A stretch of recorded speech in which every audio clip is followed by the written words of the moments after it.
Quiero saludar a nuestro primer invitado en la tarde de hoy, el vaticanólogo Hernán Olano. Señor Olano, bienvenido. Muchísimas gracias por atendernos. Muchas gracias a la tarde por la invitación. Tras el fallecimiento de su santidad, ¿cuál es el protocolo asignado para estos próximos días que están por venir?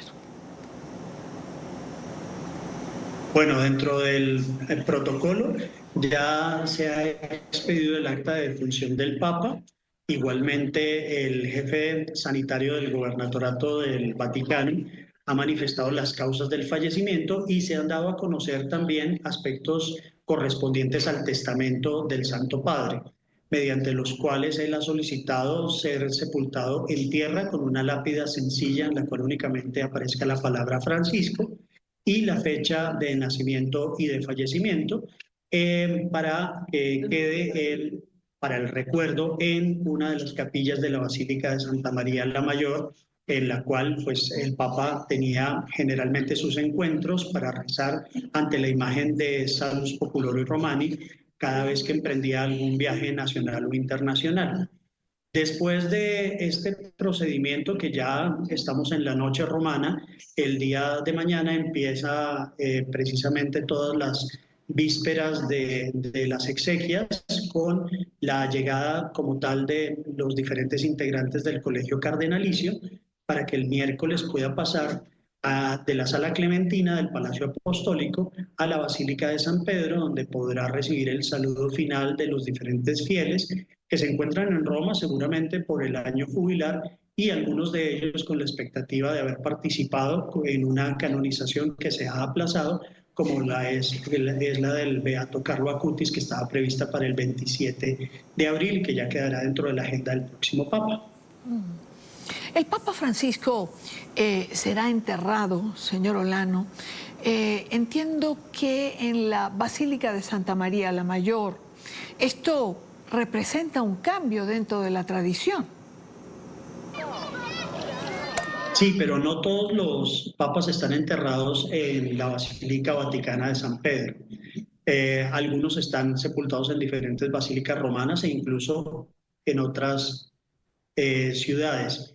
Y el Papa pues ha querido así expresar su última voluntad de estar allí en mucha mayor cercanía con el pueblo, como lo había dicho en algún momento, y como aparece en este testamento que fue firmado el 29 de junio de 2022, es decir, que ya había una preparación remota como tal a lo que van a ser las exequias del Papa, que seguramente serán más sencillas, sin un funeral de Estado como estaba previsto, entre otras, y se desarrolló para el caso de Benedicto XVI parcialmente, y para el caso de los papas en ejercicio como Juan Pablo II, Juan Pablo I, Pablo VI, Juan XXIII y de ahí para atrás. El Papa Francisco implementó también cambios enfocados en su mensaje, algunos de austeridad.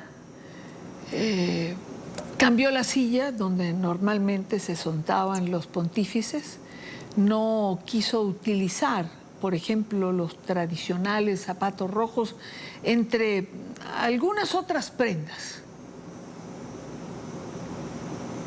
Bueno, desde el primer momento él quiso ser muy sencillo, entre otras, después del cónclave, ya siendo papa, se aproximó a la residencia donde había vivido unos días antes del cónclave durante las congregaciones generales para pagar la cuenta. Un papa que quiso dar ejemplo de esa medida, también con la austeridad que vivía desde el momento en el cual fue elegido arzobispo coadjutor de Buenos Aires y posteriormente cardenal, heredando los ropajes de su predecesor y buscando que no hubiese gastos suntuarios para acompañarlo en Roma en la misa de inicio del ministerio petrino. Algunos de los aspectos también relativos con el traslado del Palacio Pontificio a la Casa Santa Marta buscaban ahorrar no solo en una casa tan fría como es ella, sino también distancias, y trabajar pues mucho más desde el mismo corazón de la iglesia. La Casa Santa Marta está dentro del Vaticano, atravesando un pequeño cortile, un patio, pues se puede, y tuve la oportunidad de hacerlo hace 2 años, entrar por la entrada del Papa a Basílica de San Pedro. Se entra por dentro de un confesionario desde Santa Marta.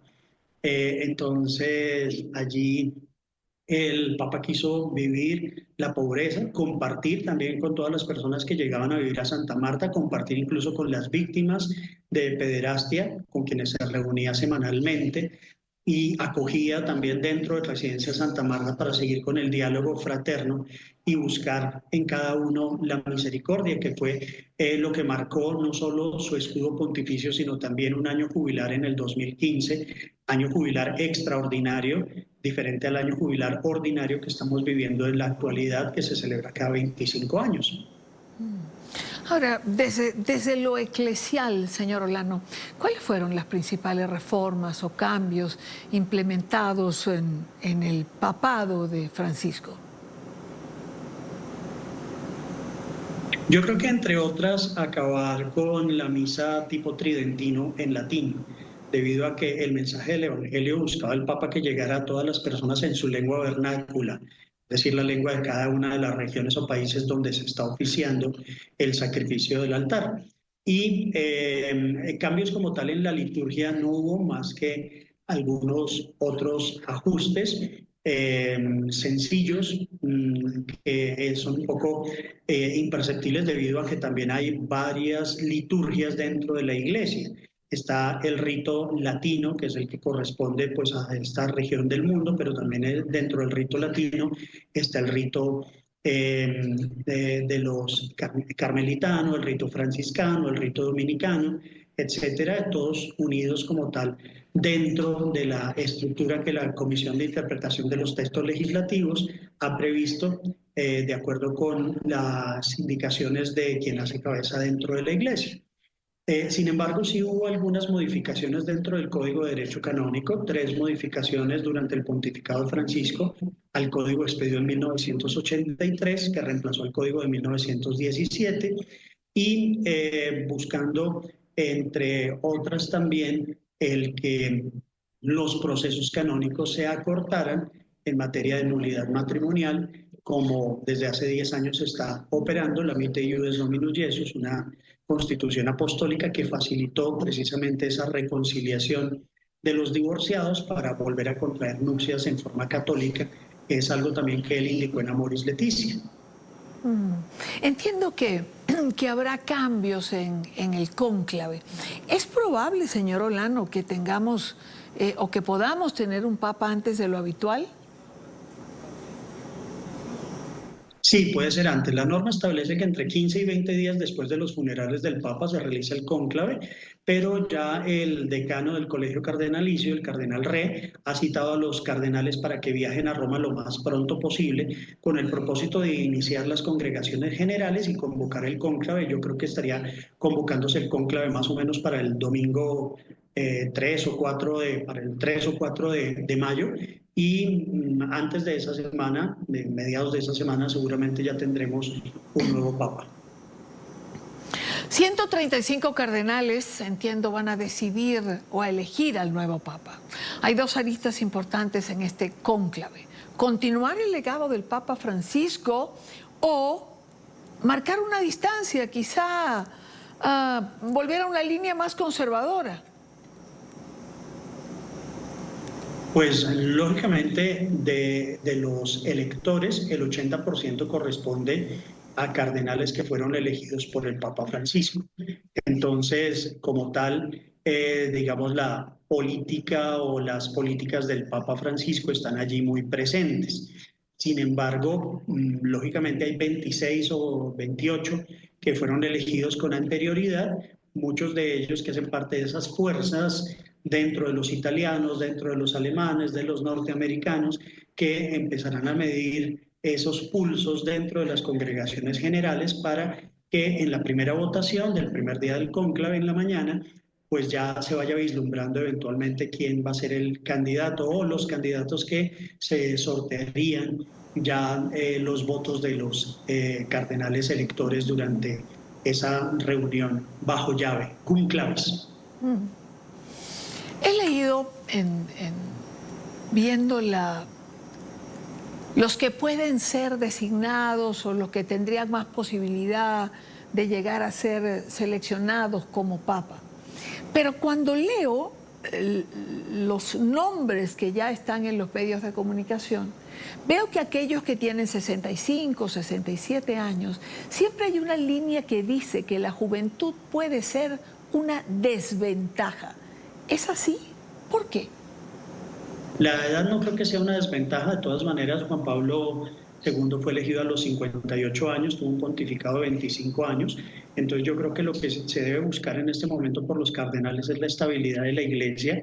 Hay algunos cardenales, hay uno incluso que tomó posesión de su título el pasado 7 de diciembre, que tiene 45 años, hay un cardenal de 50 años, y muy seguramente ellos podrían ser los llamados a ocupar la silla de Pedro. Sin embargo, también hay otros muy valiosos, empezando, entre otras, por uno de los candidatos principales, que es el cardenal Pietro Parolin, secretario de Estado, que está por encima de los 70 años, pero digamos que frente a la expectativa de vida en Europa, pues un señor de 70 años todavía está en pleno ejercicio de sus facultades y podría durar 15 días o 33 días como duró Juan Pablo I o muchos años como duró Juan Pablo II o León XIII, que tuvo uno de los pontificados más extensos.